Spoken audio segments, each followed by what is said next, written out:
The opening framework of Andor established a narrative environment where the absence of Jedi was not a limitation, but a structural decision that redirected focus toward the mechanics of life under an authoritarian regime. Rather than relying on metaphysical forces or predestined heroes, the series introduced a model centered on individuals shaped by political, economic, and social pressures. This approach constructed a cinematic introduction, where the stakes derived from systems of control rather than cosmic battles, aligning the story with grounded conflict rather than supernatural confrontation. By doing so, Andor demonstrated that the Star Wars setting could sustain tension and depth without invoking the Force as a narrative anchor. One of the most significant implications of removing Jedi from the narrative is the shift in how risk is portrayed. In stories involving Force users, danger is mitigated by abilities that allow characters to anticipate threats, escape overwhelming odds, or reshape combat through supernatural intervention. Andor reframed risk as a material condition defined by surveillance systems, labor exploitation, and militarized policing. Characters confronted obstacles without access to telekinesis, precognition, or defensive powers, which clarified that survival depended on planning, collective action, and situational awareness. This produced a form of tension grounded in procedural realism rather than metaphysical resilience. The show also restructured the concept of rebellion by removing its dependence on Force-guided leadership. Traditional narratives often tie resistance to individuals believed to possess destiny or inherited power. Andor depicted rebellion emerging from structural conditions such as restricted mobility, economic deprivation, and state-enforced violence. Characters reacted to these conditions through pragmatic choices rather than prophetic motivations. Their contributions did not originate from ancient orders or ceremonial obligations, but from circumstances shaped by political oppression. This depiction reframed rebellion as a socio-political development rather than a mystical fulfillment of cosmic balance.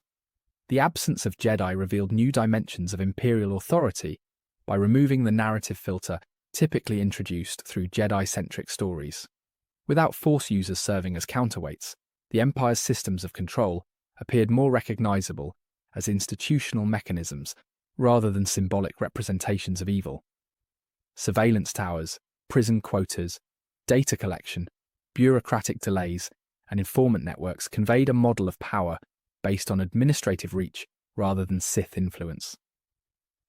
The Empire's effectiveness was shown through documentation procedures, logistics chains, and personnel management, illustrating how authoritarian structures operate independently of the Force. This grounded portrayal demonstrated how the Empire maintained dominance without relying exclusively on dark side practitioners. The characterization of Cassian Andor exemplified how protagonists function in a narrative grounded in ordinary experience. His development followed behavioral logic shaped by personal obligations, economic necessity, and exposure to state aggression. He did not possess inherent advantages that separated him from others.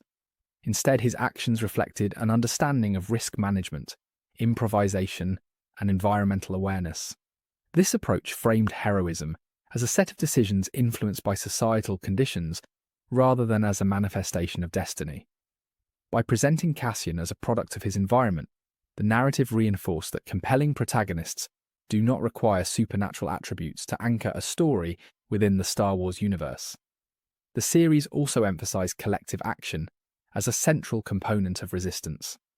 Without Jedi to serve as focal points for rebellion, the effectiveness of resistance depended on cooperation among individuals with varied skills, backgrounds, and motivations. Operations such as infiltration, escape, and disruption required precision, coordination, and division of labor. The success of these missions derived from planning accuracy rather than supernatural guidance. This portrayal highlighted that systemic change in the galaxy did not originate from a single heroic figure, but from coordinated efforts across multiple levels of society. Such representation presents rebellion as an emergent property of shared purpose, rather than as a phenomenon guided by mystical forces. The narrative structure of Andor offered additional insight into civilian perspectives within the galaxy. Traditional Star Wars stories often prioritize military or Force-related viewpoints, leaving limited space for those who experience imperial rule without access to organized factions or metaphysical institutions. Andor depicted the daily constraints imposed on individuals, such as restricted travel, monitored communication, compulsory labor, and financial dependence. These conditions shaped decisions that gradually led civilians toward resistance, illustrating how rebellion forms as a response to ordinary pressures rather than as a reaction to cosmic phenomena. This perspective reinforced the idea that the Star Wars universe contains depth independent of Force-centric mythologies. The show further explored the functionality of imperial institutions in ways that became more analytically apparent without the presence of Jedi. Instead of framing the Empire as a monolithic extension of Sith ideology, Andor depicted it as a bureaucratic system with internal uncertainties, procedural delays, and organizational inefficiencies. Officers navigated chains of command, analysts processed intelligence reports, and supervisors enforced quotas. These elements created a form of structural realism that clarified how authoritarian governance relies on administration rather than supernatural oversight. By focusing on these processes, the narrative demonstrated that imperial power remains coherent even when detached from Jedi-related conflict. By grounding conflict in material conditions, Andor allowed the audience to evaluate the consequences of resistance through observable cause and effect rather than through metaphysical symbolism. When characters made decisions, the outcomes reflected logical extensions of their actions. A misjudged risk resulted in capture, a delayed signal caused failure, and a miscommunicated order disrupted coordination. These consequences underscored that success in this narrative required planning and adaptability rather than supernatural intervention. This model reinforced the idea that the Star Wars setting possesses narrative potential that does not depend on Force-related mechanisms to produce meaningful stakes. The narrative also explored economic structures that influence political outcomes in ways rarely addressed in Jedi-centric stories. Planetary economies were shown to rely on trade regulations, employment systems, taxation policies, and corporate contracts that shaped daily life under imperial rule. When these systems failed or imposed excessive pressure, unrest emerged not because of prophetic expectation, but because of material imbalances. This approach revealed how economic disparity can function as a driver of resistance, illustrating that political upheaval often originates from structural tension rather than from chosen figures fulfilling mythic roles. Another noteworthy development involved the portrayal of communication environments that shaped civilian understanding of imperial authority. State messaging, restricted media access, and controlled distribution of public information contributed to a climate where individuals understood the Empire primarily through institutional behavior rather than ideological rhetoric. The absence of Jedi removed the usual symbolic counterpoints that might simplify these dynamics, allowing the series to depict how populations respond to regulation, surveillance, and enforcement based on observed conditions, rather than on mystical interpretations of galactic conflict. This created a more detailed examination of how authoritarian systems rely on communication strategies to shape public perception. The emphasis on procedural labor environments provided an additional layer of analysis. Workspaces governed by quotas, schedules, and strict oversight became essential to illustrating how individuals experience imperial authority. These environments operated on routine tasks, compliance checkpoints, and performance evaluation, demonstrating that the Empire's reach extended into mundane aspects of life. By portraying control through workplace structures rather than supernatural intimidation, the series showed how authority can be maintained through standardized procedures that require no connection to the Force, thereby underscoring the realism of the institutional model presented. Political negotiations within the series further demonstrated that influence in the galaxy emerges through alliances, resource management, and calculated risk rather than through mystical intervention. Diplomatic actors assessed political climates, monitored financial movements, and weighed the consequences of public appearances. Their decisions required careful evaluation of institutional relationships and public sentiment. Without Jedi serving as symbolic mediators, political actors relied on analysis of policy outcomes, shifting allegiances, and anticipated responses from regulatory bodies. This grounded portrayal replaced mythic catalysts with administrative logic, showing how governance structures adapt under pressure. The operations of Imperial Internal Oversight Divisions highlighted another dimension of the galaxy that becomes clearer without Force-related conflict. These agencies monitored compliance, investigated deviations in worker performance, and evaluated regional behavior based on predictive models. Their function depended on metrics, probability assessments, and reporting procedures rather than on dark side coercion. By depicting oversight as a system of internal audits and behavioral analysis, the series emphasized that the Empire's strength lay not solely in its military presence, but also in its ability to institutionalize observation and accountability across multiple sectors.